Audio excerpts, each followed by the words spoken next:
So once you graduated college, it's time to get out into the workforce. And when you start applying for jobs, it is incredibly important to have a strong resume. Now, a resume is going to be a snapshot of who you are. It's going to provide your employer with your work history, any experience you have, your education, any skills that you have that's going to make you stand out in front of other people applying for the same job.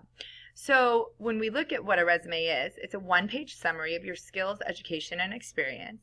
The resume acts much like an advertisement for a company trying to sell something, but the resume is your advertisement.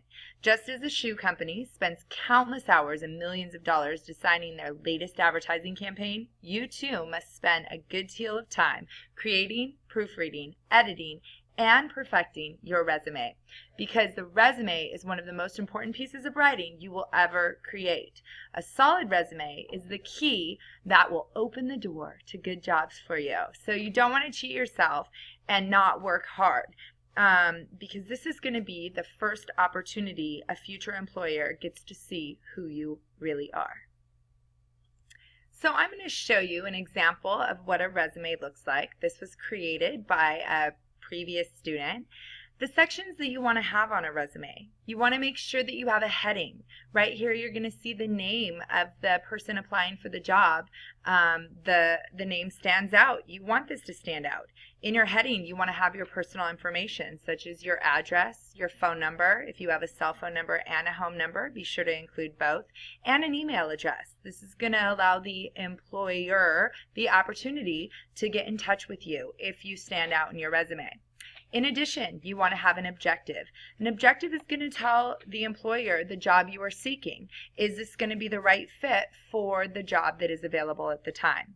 You also want to have any previous work experience, especially work experience that is going to make you ready for this particular job. You'll notice that this student wanted to obtain a position as a project manager and lead developer for a software internet company. So being a software engineer at Google was definitely a great work experience, as well as senior Android developer working for a company called Inside. I want you to notice that with this important information, you always want to list the most recent work experience first. You'll see this student has September 2026 to present. So that allows the employer to know this person is still employed at the moment, but is willing to leave this incredible job to come work for this new employer. After you give your work experience, you want to provide your education. Once again, start with the most recent education. Masters of Science, Business Technology. You want to list where you went to school and when you graduated. In addition, if you have a master's, you also want to list your bachelor's degree in this spot as well. If your education entails an associate's degree and any special training, this is where you would put it as well. The last part is you want to have a summary of qualifications. This is where you are going to make yourself stand out. Are you fluent in any other languages?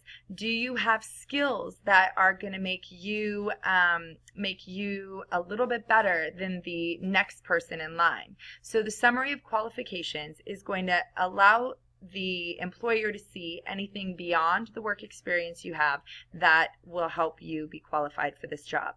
Now, references are not usually included any longer on a resume. Because this is only a one-page snapshot, you can say that they're available on request, and then you can provide them at the time if the employer requests them. So this is what a resume looks like. It is definitely an important aspect of getting any job because it is the snapshot of who you are and how you're going to sell yourself to an employer without that face-to-face meeting.